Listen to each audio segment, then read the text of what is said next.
एक समय की बात है, भगवान गौतम बुद्ध जब जेतवन बिहार में निवास कर रहे थे, उस समय उनके यहाँ एक भिक्षु जिनका नाम चक्षुपाल होता है, उनका आगमन होता है। चक्षुपाल नेत्रहीन होते हैं। उनकी रहने तथा अन्य चीज़ की प्रबंध भगवान गौतम बुद्ध के शिष्यों द्वारा किया जाता है।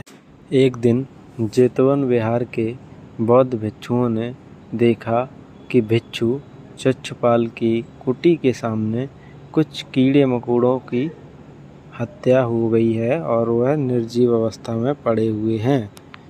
उनमें आपस में भिक्षु चक्षुपाल के बारे में वो बुराई करना चालू कर देते हैं, बोलते हैं इसने हत्या कर दी। जब भगवान गौतम बुद्ध को इस बारे में पता चलता है तो वह अपने शिष्यों को अपने पास बुलाते हैं और उनसे पूछते हैं कि क्या तुमने भिक्षु चक्षुपाल को स्वयं कीड़ों की हत्या करते हुए देखा है क्या? सभी एक स्वर में जवाब देते हैं, नहीं भगवान, मैंने नहीं देखा है।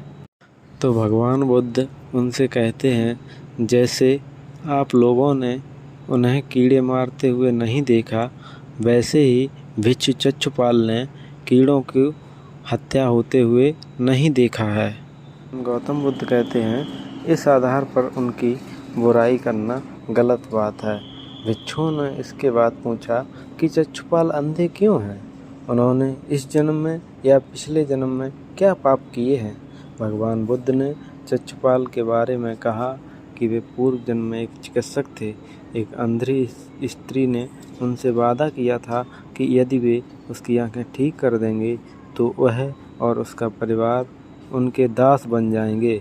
स्त्री की आंखें ठीक हो गईं, पर उसने दासी बनने के भय से यह मानने से इनकार कर दिया।